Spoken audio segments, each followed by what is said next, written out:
जोहार है, लेकिन जिन्होंने जब अपनी जिम्मेदारी का निर्वहन नहीं किया है, बना के रख दिया है, जवाब नहीं देंगे। ये सवाल जनता का है। जिस जनता के टैक्स से पैसे से वोट बांधते हैं, जिस जनता के टैक्स से बांधते से वोट बांधते हैं, वोट बांधते हैं, उस जनता का सवाल है और जनता का सवाल का उत्तर नहीं देते हैं। उनको यहां से जोहार है, लेकिन जिन्होंने जब अपनी जिम्मेदारी का निर्वहन नहीं किया है, उन पर कार्रवाई करिए। अध्यक्ष महोदय, विभागों ने 13,400 करोड़ रुपए का मांग किया है, तो फिर मात्र 7,721 करोड़ का बजट क्यों लाया गया? सबसे बड़ी बात, 8 महीना बीत जाने के बाद भी मात्र 42% राशि खर्च हो पाया है, तो फिर अनुपूरक बजट की आवश्यकता है क्यों? और कहीं ऐसा सच तो नहीं कि सरकार का खजाना खाली है? और यदि सरकार का खजाना खाली है तो सरकार राजस्व प्राप्त करने के लिए क्या कर रही है? अध्यक्ष महोदय, जमीन की रजिस्ट्री में करोड़ों अरबों का राजस्व हानि हो रहा है। किसी जमीन की कीमत यदि 1 करोड़ होता है तो कागज में दिखाया जाता है 25 लाख। सरकार को राजस्व मिलता है 25 लाख पर और काला धन का इस्तेमाल होता है 75 लाख पर। महोदय, अगर मेरी बात पर आपको संदेह है तो किसी भी इस राज्य में अगर किसी भी बड़ा भूखंड, एकड़ों का भूखंड अगर उसका खरीद बिक्री हुआ है तो आप उसकी एसीबी के माध्यम से जांच करवा ले, दूध का दूध और पानी का पानी हो जाएगा। और चोरी साफ नजर आया है अध्यक्ष महोदय, कई आईएएस अधिकारी जेल की यात्रा कर चुके हैं। अध्यक्ष महोदय, मैं कोयलांचल से आता हूं और ईडी, जांच एजेंसी और तमाम न्यूज चैनल्स रिपोर्ट की मानी तो प्रत्येक दिन झारखंड राज्य में 1000 अवैध गाड़ियों का निकासी होता है।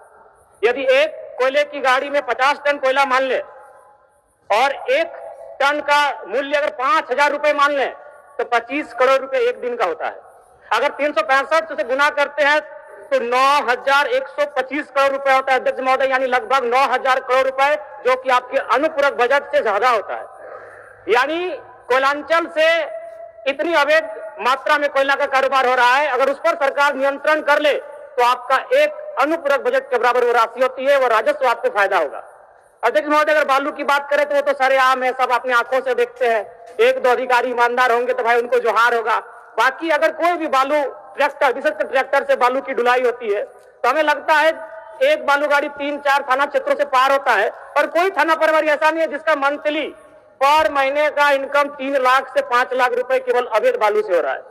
अतः सरकार को मैं मानता हूं कि सरकार का खजाना खाली है, तो खाली है तो इस प्रकार अगर लूट की छूट होगी, जो सरकार के खजाना में आना चाहिए था वो थाना प्रभारी के जेब में जाएगा, पदाधिकारियों की जेब में जाएगा। तो इसी प्रकार हम लोग छात्रों से कलेक्शन करेंगे। अध्यक्ष महोदय, अब इसको भी झूठ मत कहिएगा, अखबार में दिया था कि जैक ने 35% 10th और इंटर का शुल्क बढ़ाया। मैट्रिक का शुल्क था 980, शुल्क कर दिया गया 1180। इंटर का शुल्क था 1100, शुल्क कर दिया गया 1400। मैं तो सबसे पहले कहूंगा कि जो शुल्क पुराना था अविलंब शुल्क बढ़ोतरी पर रोक लगाया जाए। अध्यक्ष महोदय, आज छात्रवृत्ति नहीं मिला है छात्रों को।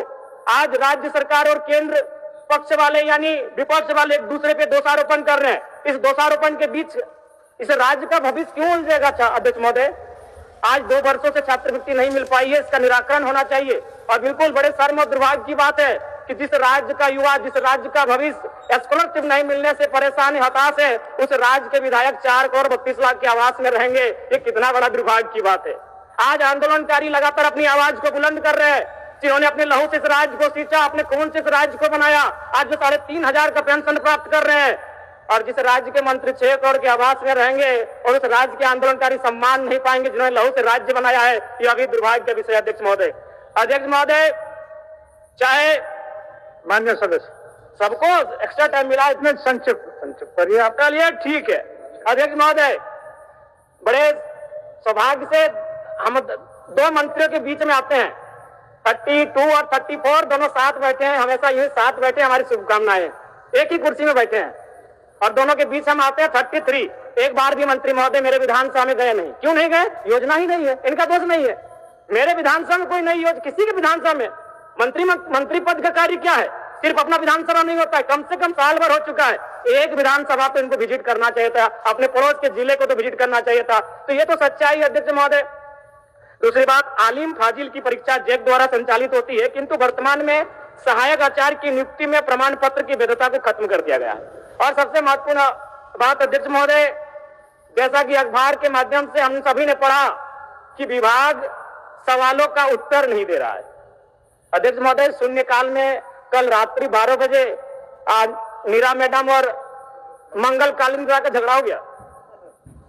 एक दिन राजा साहब और हमारी गाड़ी का टक्कर हो जाता, इतना रफ्तार में आए, बोले कि राजा साहब को तो शून्य काल डालने नहीं देंगे, इनसे पहले हम जाएंगे। अध्यक्ष महोदय, ये कोई मजाक नहीं कह रहे, 12 बजे रात को आते हैं शून्य काल डालने के लिए और अफसर ने मजाक बना के रख दिया है, जवाब नहीं देंगे। ये सवाल जनता का है, जिस जनता के टैक्स से पैसे से वोट बांधते हैं, जिस जनता के टैक्स से बांधते से वोट बांधते हैं, उस जनता का सवाल है और जनता का सवाल का उत्तर नहीं देते अफसर। जो ईमानदार है उनको यहाँ से जोहार है, लेकिन जिन्होंने जब अपनी जिम्मेदारी का निर्वहन नहीं किया है उन पर कार्रवाई करिए। अध्यक्ष महोदय, 12 बजे रात को हम लोग सवाल डालते हैं। चलिए मान्य सदस्य।